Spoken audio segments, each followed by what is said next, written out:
Here are 5 more dumb war tactics that actually worked. Number 1. Spooky ghost noises. It's the Vietnam War, and as you might know, things weren't going as planned for the US Army. Though militarily outmatched in almost every way, the Viet Cong soldiers always seemed to have the upper hand. The psychological torture of booby traps everywhere and never knowing when the enemy would pop out from an underground tunnel took a heavy toll on the mental health of American soldiers. So in desperation, they came up with their own version of psychological warfare called Operation Wandering Soul, which surprisingly worked. But maybe not in the way they intended. See, in Vietnam, there's a belief that the dead must be buried in their homeland to ensure their souls would make it safely to the afterlife. The souls of those who died away from home would be left to wander aimlessly in pain and suffering, like a teenager whose parents took away their phone for a week. When the US Army learned of this, they went to work creating audio recordings of would-be Viet Cong spirits who were wandering the jungle battlefields forever. The thinking was that at worst, these recordings would demoralize their enemy, and at best, they would actually convince the Viet Cong that they were surrounded by the dead souls of their fellow soldiers and make them run home. Now, obviously, if Americans recorded these ghost voices, it might have been a little hard to believe.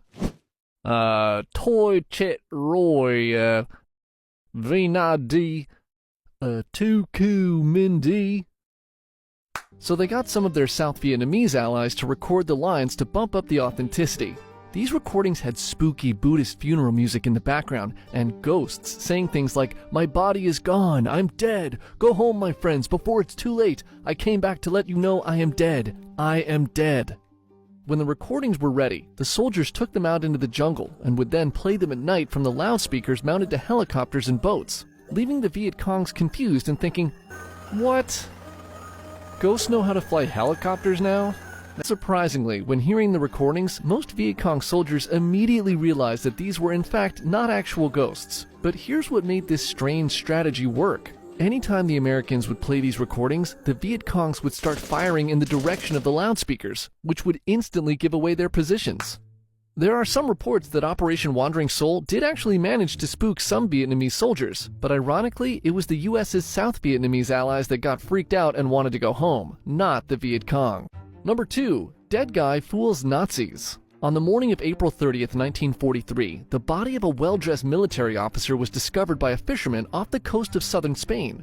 Judging by his appearance, he must be someone very important, and the body was quickly brought into the authorities. The Spanish officials confirmed the corpse and discovered that this was the body of Major William Martin, a British officer with the Royal Marines, who appeared to have drowned near the Spanish coast.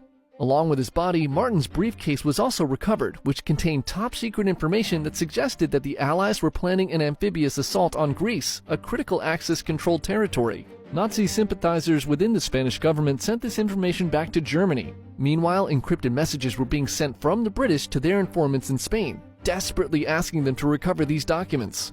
These codes were broken by the Germans, and the Axis quickly moved troops, planes, and submarines from Sicily to beef up their defenses in Greece and the Balkans. The soldiers there were put on high alert in preparation for the expected invasion. So imagine their surprise when the Allies ignored Greece and invaded Sicily instead. What? You see, Major William Martin wasn't carrying top-secret documents like the Germans imagined. He wasn't even actually a soldier. In reality, he was a homeless Welshman named Glyndwr Michael, whose expertise was limited to little more than pub crawls across England. Michael was the key piece in Operation Mincemeat, a British plan to use a dead body to purposefully leak false information to the Germans and convince them that their invasion target was Greece, as they secretly prepared for an invasion of Sicily. Against all odds, it actually worked. Sicily was taken in just 8 days, showing how completely off guard the defenders were. Every detail had been carefully planned in advance, from the fake encrypted messages they knew would be broken by the Germans, to creating a fake girlfriend for William Martin and even finding a body that appeared to have recently died of drowning. This was in fact why Glyndwr Michael was chosen, as his actual cause of death was due to eating rat poison, which filled his lungs with fluid. To think the hero of the invasion of Sicily was a dead homeless man is pretty wild. But what's even crazier is that Glyndwr Michaels' real identity was not uncovered until 1996, more than 50 years after the war ended. His tombstone in Spain to this day still says William Martin. Number 3. Fake cannons.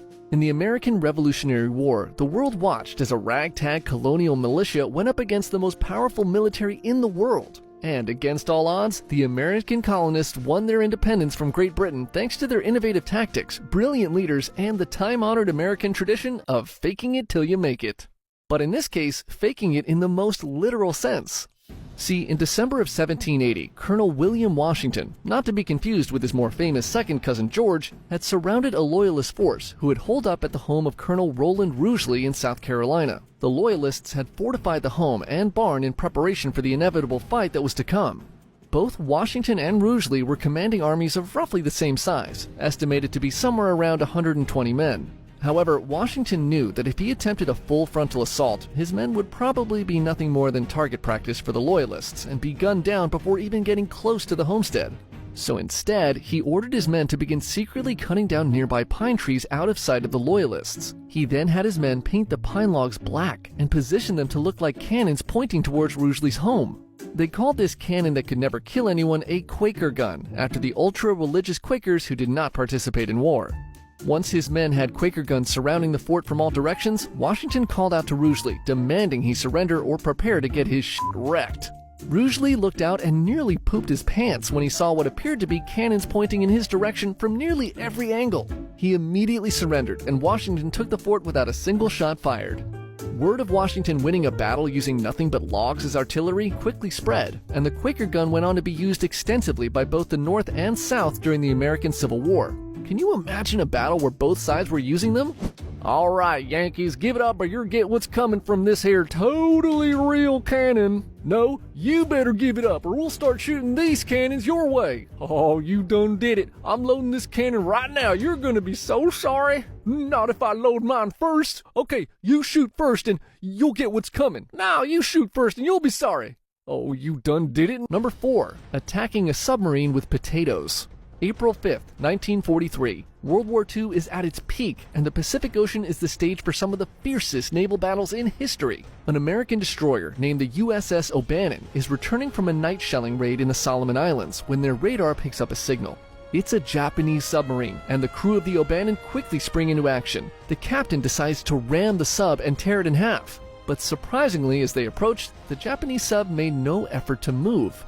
As their ship leapt over waves, getting closer and closer to the sub, the crew on the O'Bannon grew increasingly concerned.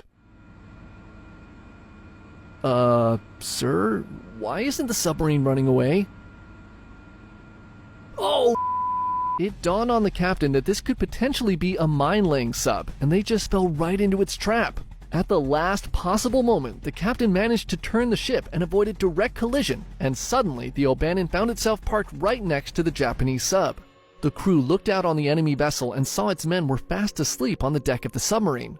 Were being the key word here, as unsurprisingly the Japanese woke up to the sound of a giant US destroyer pulling up right next to them and started freaking out. Seeing this as their chance, the O'Bannon's commander grinned and orders the main cannons to start firing. Just one problem. Their ship was now so close to the enemy sub that it could not point its turrets low enough to hit it. The Japanese, on the other hand, did have a 3-inch deck gun that would punch some nice clean holes into the O'Bannon and her men if fired from this close of a distance. The Americans watched in horror as the Japanese sailors rushed towards their deck guns and began panicking, looking for anything they could use to stop them. Frantically searching around the deck, all they found was a storage bin of potatoes. In desperation, the Americans began pelting the Japanese sailors with these potatoes as a last-ditch effort to save their ship. As the saying goes, don't bring a potato to a gunfight, and all hope seemed lost for the Americans, until the Japanese started picking up the potatoes and throwing them back at them. See, in the darkness and pumped up on adrenaline, the Japanese mistook the potatoes for grenades. An all-out potato melee erupted with the American sailors trying to hit the Japanese with their potatoes, and the Japanese rushing around to pick them up to throw back at the Americans, or into the ocean far away from their sub. All the while, the 3-inch deck guns went unmanned. This potato assault bought the O'Bannon the time it needed to distance itself and unleash its cannons, which scored a hit on the submarine before it dived back under the water. As the sub tried to flee under the O'Bannon, the Americans let loose depth charges, which ultimately sank the Japanese sub. The battle was commemorated with an official plaque awarded to the USS O'Bannon and its crew from the Association of Potato Growers of Maine, which is a sentence that doesn't even make sense, but it's true.